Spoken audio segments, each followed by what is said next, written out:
വിഷ്ണു. സാറിന്റെ വീട്ടിൽ ഇത്രയും കാർ കിടപ്പുണ്ട്. സാറൊക്കെ വിചാരിച്ച 2 കിലോമീറ്റർ ഒരു കാറിൽ പോവാ. പിന്നെ എന്തിനാ എന്റെ ഓട്ടോയിൽ കയറിയത്? ബ്രദർ, ഞാൻ ഓട്ടോയിൽ കയറിയാ കുഴപ്പമില്ല. പക്ഷെ എന്റെ മേലെ ഓട്ടോ കയറിയാലാണ് കുഴപ്പം. അത് ഡേഞ്ചർ ആവും. അല്ല, മീറ്റർ എത്രേ? 120 സാർ.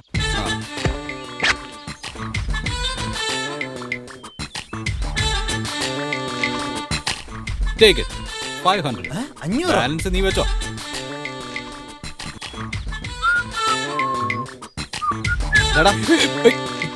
ആരടാ നീ? എങ്ങോട്ട് പോവാ? ചേട്ടാ, ഇത് എന്റെ വീടാ.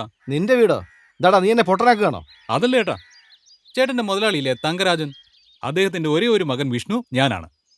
എന്റെ മുതലാളിക്ക് കുഞ്ഞുമില്ല, കുടുംബമില്ല. അയ്യോ, തല്ലല്ലേ. അതെ, എല്ലാരും ഒന്ന് വന്നേ. നമ്മുടെ മുതലാളിയുടെ മോനാണെന്ന് പറഞ്ഞ് ഒരുത്തൻ വന്നിട്ടുണ്ട്.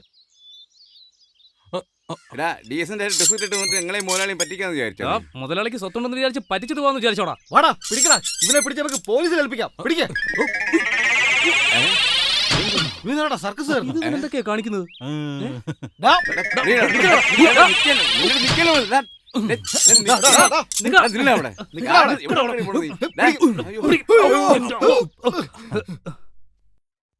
ബോസ് ബോസ് ബോസ്, എന്താണ് പ്രശ്നം? വീട്ടിനകത്തൊരു കള്ളം വന്ന് നിൽക്കുന്നു. അയ്യോ, കള്ളനോ? ബോസേ, നിങ്ങളൊരു പുലിയാണെന്നാ ഞാൻ വിചാരിച്ചത്. പൂച്ചയെ പോലെ ചുരുണ്ട് കൂടാതെ. ആരേടാ പൂച്ചയെന്ന് വിളിച്ചത്? യുദ്ധത്തിന് പുറപ്പെടും മുമ്പ് വാളും പരിചയം എടുക്കണ്ടേ? യുദ്ധത്തിന് ഞാൻ തയ്യാർ. പുറപ്പെടാം. ആഹാ, നിങ്ങളൊക്കെ പൊയ്ക്കോ. ഈ കുഞ്ഞിനെ ഞാൻ നോക്കിക്കോളാം. ആരാടാ നീ? ആരെ വേണമെങ്കിലും പറ്റിക്കാം, പക്ഷെ എന്നെ പറ്റിക്കാൻ പറ്റില്ല. പറയേ. ചേട്ടാ, ചേട്ടനെങ്കിലും ഞാൻ പറയുന്നൊന്ന് വിശ്വസിക്കുക. ചേട്ടനെ കണ്ടിട്ട് നല്ലൊരു മനുഷ്യനായിട്ട് എനിക്ക് തോന്നുന്നത്. ഞാൻ അദ്ദേഹത്തിന്റെ ഒരേ ഒരു മകനാണ്. അതും ഉരുളി കമിഴ്ത്തി ഉണ്ടായ മകൻ. അദ്ദേഹം കയറാത്ത അമ്പലങ്ങളില്ല, മുങ്ങാത്ത കുളങ്ങളില്ല. എന്താ അത്രയ്ക്ക് അഴുക്കാണ്? അല്ല, അത്രയ്ക്ക് ഭക്തിയാന്ന്. അങ്ങനെ 10 വർഷം അദ്ദേഹം പുറത്ത് അലഞ്ഞു നടന്നു. അപ്പൊ ഒരു സിദ്ധം വന്ന് അച്ഛനോട് പറഞ്ഞു, എടാ മടയാ, നീ ഇങ്ങനെ അമ്പലവും കുളവും കറങ്ങി നടന്നിട്ട് കാര്യമില്ല. ഒരേ ഒരു രാത്രി നീ നിന്റെ ഭാര്യ ഒന്ന് ചുറ്റിയാൽ മതിയെന്ന്. എന്റെ അച്ഛൻ എന്താ ചെയ്തെന്നറിയോ? എന്താ ചെയ്തേ? എന്റെ അമ്മയെ അദ്ദേഹം പറഞ്ഞതുപോലെ വലം വെച്ചു. അടുത്ത 8ാമത്തെ മാസം 6 അടിയുള്ള എന്നെ കിട്ടിയില്ലേ. എന്റെ പൊന്നോ, മുതലാളി ഭയങ്കര സ്പീഡാ. അതൊക്കെ അവിടെ നിൽക്കട്ടെ. കഥ എങ്ങനെയുണ്ട്? കഥയെല്ലാം കൊള്ളാം, പക്ഷെ വിശ്വസിക്കാൻ ഞാൻ മണ്ടനല്ലല്ലോ. ചേട്ടൻ മനാണെന്ന് ആരാ പറഞ്ഞു? അതിനേക്കാൾ മുകളിലല്ലേ?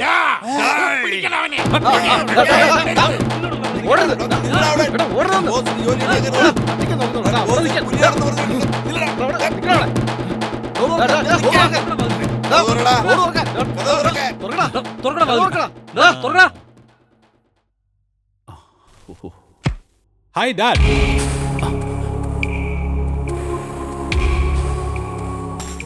Hi daddy.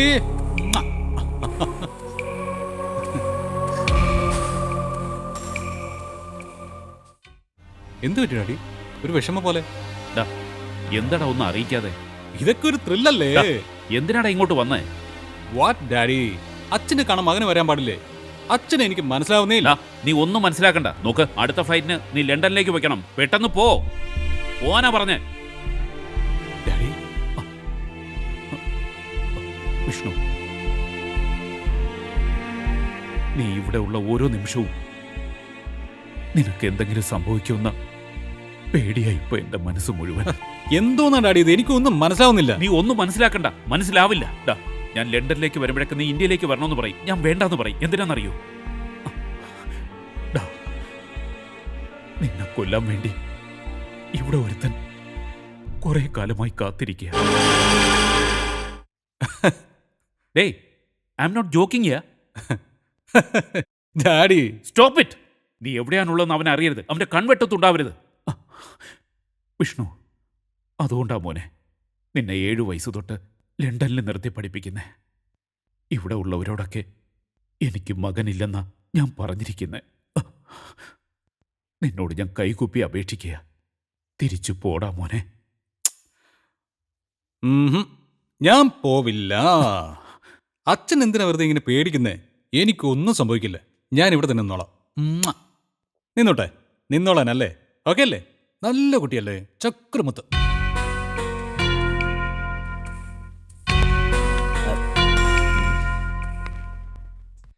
എനിക്ക് കുട്ടികളൊന്നുമില്ലെന്ന് നിങ്ങൾക്ക് എല്ലാവർക്കും അറിയാം. പക്ഷെ ഏതോ ഒരുത്തൻ എന്റെ മകനാണെന്നും പറഞ്ഞ് ഇവിടെ കയറി വന്നിട്ടുണ്ട്. സാറേ, എനിക്കൊരു ഐഡിയ തോന്നുന്നു. പറയട്ടെ? പറയ്. അവനെ പോലീസിനെ വിളിച്ചു വരുത്തി അകത്താക്കിയാലോ? വിവരമുണ്ടോ എനിക്ക്? ഡാ, ഓ.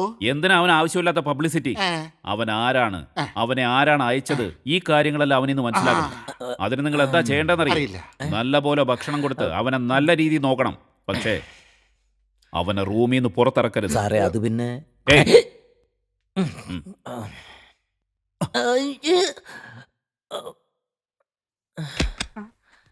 മാണിക്യം, അവൻ എന്റെ മകനാണെന്ന് നിനക്ക് മാത്രമേ അറിയൂ. അതെ സാർ, അവനുണ്ടാവാൻ പോകുന്ന ആപത്ത് എന്താണെന്നും നിനക്കേ അറിയാം. അറിയാം സാർ. ഞാൻ കുറെ പറഞ്ഞു നോക്കി, അവൻ തിരിച്ചു പോകുന്നില്ലെന്ന്. ഏതായാലും ഒരു കാര്യം ചെയ്യാം. ഞാൻ ഇപ്പോൾ തന്നെ സിംഗപ്പൂർ പോയി എന്റെ പെങ്ങളെ കണ്ട് അവളുടെ മോളുടെയും ഇവന്റെ നിശ്ചയം നടത്തി കല്യാണത്തിനുള്ള ഏർപ്പാട് ശരി, ചെയ്യും. സർ. കല്യാണം കഴിഞ്ഞാൽ അവൻ അവിടെ തന്നെ സെറ്റിൽ ആവും. എന്റെ പ്രോബ്ലം സോൾവ് ആവും. ആ, അവനെ നല്ലപോലെ നോക്കണം. ഏയ്, റാസ്കൽ, ഞാൻ ഇല്ലാത്ത സമയം നോക്കി എന്റെ വീട്ടിൽ ഇരുന്ന് കുടിക്കുന്നോ? മുതലാളി എന്നോട് ക്ഷമിക്കും മുതലാളി. ഇതിനു മുമ്പ് പുനലൂർ ഒരു പട്ടാളക്കാരന്റെ വീട്ടിൽ ജോലി ചെയ്തു. അയാളാണെങ്കിൽ ഏത് കാര്യത്തിനും എന്നെ തല്ലും. ആഹാരം നന്നായിരുന്ന എന്തിനടാ നന്നായിട്ട് പാചകം ചെയ്തതെന്ന് പറഞ്ഞടിക്കും. ആഹാരം നന്നായില്ലെങ്കിലോ എന്തിനടാ ഇങ്ങനെ വെച്ചതെന്ന് പറഞ്ഞിട്ടടിക്കും. അയാളുടെ ശല്യം സഹിക്കാതെയാ മുതലാളിയുടെ വീട്ടിൽ ഞാൻ ജോലിക്ക് വന്നത്. ഇവിടെയാണെങ്കിൽ എല്ലാവരും മായ പോലെയാ. ഏതോ ഒരു പയ്യൻ വന്ന് മുതലാളിയുടെ മോനാണെന്ന് പറയുന്നു.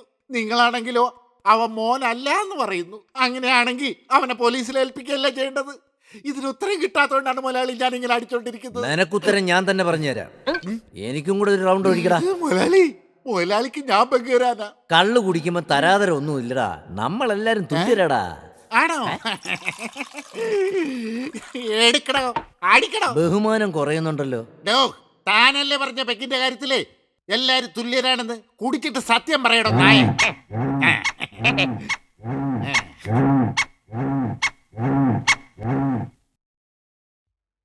എന്താടോ ഒരു റൗണ്ട് അടിച്ചില്ലേ? ഇനിയെങ്കിലും സത്യം പറ. ഒറ്റ റൗണ്ടിൽ സത്യം പറഞ്ഞാ അത് രഹസ്യമല്ല. ഒരു റൗണ്ടും കൂടെ ഒഴിക്കടാ. തനിക്ക് ഒരു റൗണ്ടൊന്നും തികയില്ല. ഇന്നാ ബോട്ടിലോടെ അടിക്കുക. ഡേയ്, ഒരു മിനിറ്റ്. അടിച്ചിട്ട് സത്യം പറഞ്ഞില്ലെങ്കിൽ വലിച്ചീറി അടുപ്പി വെക്കും ഞാൻ. കുടി. എന്താടോ കുടിച്ചു കഴിഞ്ഞ? കണ്ടാ അറിയത്തില്ലേ, ഫുള്ളും തീർത്തു. എന്താടോ നാക്ക് കയറ്റി വടിച്ചെടുത്ത? പറയടോ. പറയാം. പിന്നെ പറ. വന്നത് ആരുടെ മകനാണെന്ന് ചോദിച്ചേ? വെച്ചാ മലയാളി എന്താ തല ഇങ്ങനെ ആയിപ്പോയെ? മലയാളി ഡാ, നീയാ?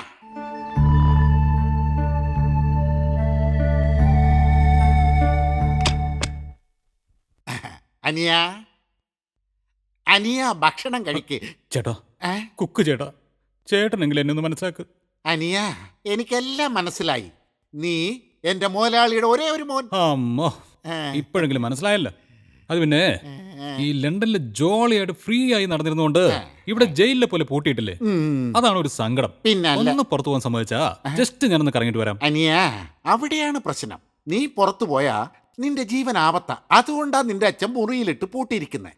അത് മാത്രമല്ല, സിംഗപ്പൂരിലെ നിന്റെ അമ്മാവന്റെ മോളുമായിട്ട് നിന്റെ കല്യാണം നടത്തി സിംഗപ്പൂരിലെ നിന്നെ സെറ്റിലാക്കാനാ നിന്റെ അച്ഛൻ സിംഗപ്പൂരിൽ പോയത്. എന്റെ ദൈവം എന്ന് പറയാന് ഈ പ്രായത്തിൽ എനിക്ക് കല്യാണോ? പിന്നെ 60 വയസ്സിലാ കല്യാണം. ചേട്ടന് ജീവിതത്തെ പറ്റി വല്ല അറിയാവോ? അറിയില്ല. എനിക്ക് ഞാൻ പറയാം കേട്ടോ. പറയനിയ. അതായത് അനിയാ, അല്ല ചേട്ടാ, ആ, കല്യാണത്തിന് മുമ്പ് ആ, ഒരു 10 പെണ്ണുങ്ങളെങ്കിലും ലൈൻ അടിക്കണം. ആ 10 പെണ്ണുങ്ങളിൽ ആ. ആരാണ് ബെറ്റർ എന്ന് നോക്കിയിട്ട് ഒരു 3 എണ്ണത്തിന് ഫോളോ ചെയ്യണം. ആ 3 പേരില് ആരാണ് സെറ്റ് ആവുന്നതെന്ന് നോക്കിയിട്ട് ഒരെണ്ണത്തെ സെലക്ട് ചെയ്യണം. ആ സെലക്ട് ചെയ്ത പെണ്ണിനെ ഒരു 5-6 വർഷമെങ്കിലും പ്രണയിച്ചിട്ട് കല്യാണം കഴിച്ച ആ സുഖം ഒന്ന് വേറെ. ആ, അതെല്ലാം പോട്ടെ. കഥ എങ്ങനെയുണ്ട്? സഹിക്കാൻ പറ്റണില്ല. സഹിക്കാൻ പറ്റണല്ലോ അല്ലേ? അപ്പൊ ഞാൻ പോട്ടെ. അതെന്തായാലും പറ്റില്ല. അയ്യോ അയ്യോ അയ്യോ, ഇന്ന് വെള്ളിയാഴ്ച ചേട്ടാ. 4 മണിക്ക് കോളേജ് പിള്ളേർക്ക് വെളിയിലേക്ക് വരും. 5 മണിക്ക് ഓഫീസ് ഗേൾസ്, 6 മണിക്ക് തിയേറ്റർ ഫിഗേഴ്സ്, 7 മണിക്ക് അമ്പലം ഫാമിലി ഗേൾസ്. ഒന്നും മനസ്സ് വെച്ചാ ഇതിലേതെങ്കിലും ഒരെണ്ണത്തിന് തെറ്റിദ്ധരിക്കില്ല ചേട്ടാ. ഇതിലേതെങ്കിലും ഒരെണ്ണത്തിന് ട്യൂൺ ചെയ്ത് വരാന്ന് പറഞ്ഞേ. ശരി അനിയ, 8 മണിക്ക് തന്നെ വരൂലേ? ഉറപ്പായിട്ട് വരാം. 1 മണിക്കൂർ വൈകിയ ഇന്ന് 500 രൂപ. പിന്നെ 1 മണിക്കൂർ വൈകിയ ഇന്ന് ഒരു 500 കൂടി. പിന്നെ 1 മണിക്കൂർ വൈകിയ ഇന്ന് വീണ്ടും ഒരു 500 കൂടി. നീ വരികയില്ലെങ്കിലോ? അച്ഛൻ വരുമ്പോ ഇതിനേക്കാളും കിട്ടും. അത് വാങ്ങിക്കോ. അച്ഛൻ വന്നെന്തോ കിട്ടും, തല്ലല്ലേ കിട്ടും. Thank you. Welcome sir.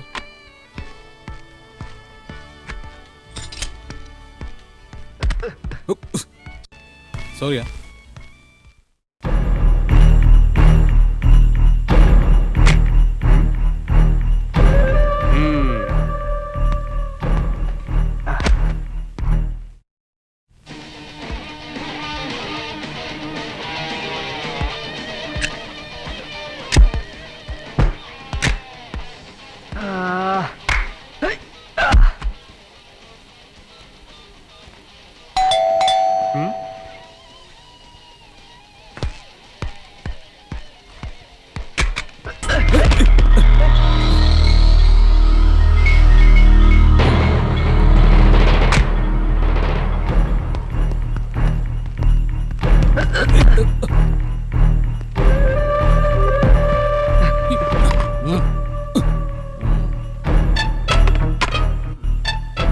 നിന്നെ സ്വർഗത്തിലേക്ക് അയക്കാനാ വന്നത്.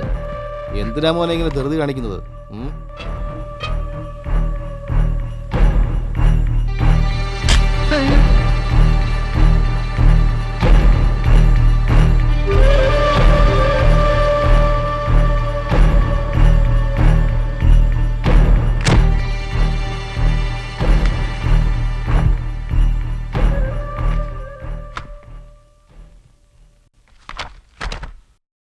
ഇതെന്താ ഇത്? നാട്ടിലുള്ള പെമ്പിള്ളേരെല്ലാം ഫോട്ടോ എടുത്ത് കാണിക്കുന്നത്.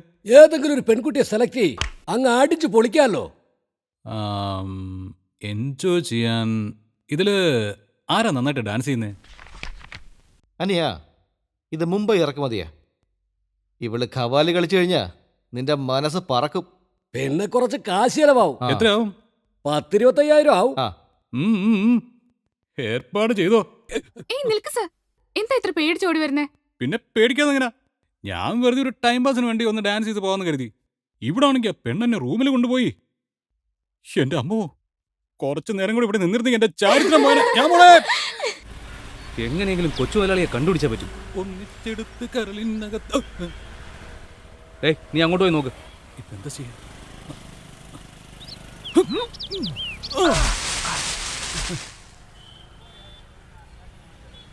ഒരുത്തൻ ചെയ്ത തെറ്റിന് 10 പേര് പട്ടി അലയും പോലെ അലയുക. മുതലാളി വരുമ്പോ നമ്മുടെയൊക്കെ പണി കാണത്തില്ല. നോക്കിക്കോ, വാടാ. അത് ശരിയാ. ഇറങ്ങിക്കോളൂ. നീ എവിടെ പോയി കണ്ടുപിടിക്കാനാണോ എന്തോ?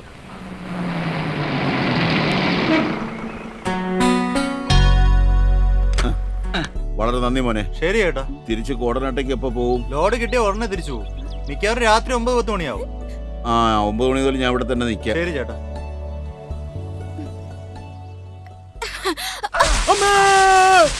എന്താ ഇത് പശു കരയുന്ന ഒച്ച കേൾക്കുന്നേ?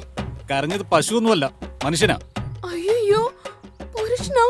അല്ല, ആരാ നീ? ആരായ നിനക്കെന്താ? ഞാൻ വേറെ ലോറിയിൽ നിർത്തി ചാടിയതാ. നീ എന്താ ഇതിനകത്ത് ചെയ്യുന്നേ? ഓ, തന്നെ കൊണ്ട് വലിയ ശല്യമായല്ലോ. മലയെന്ന് ഉരുണ്ട് വരുന്ന പാറ പോലെ എന്റെ ദേഹത്തേക്ക് വന്ന് ചാടിയിട്ട് ഇപ്പൊ എന്നെ ചോദ്യം ചെയ്യുന്നോ? ഞാൻ പാറക്കല്ലെന്നോ? പിന്നല്ലാതെ.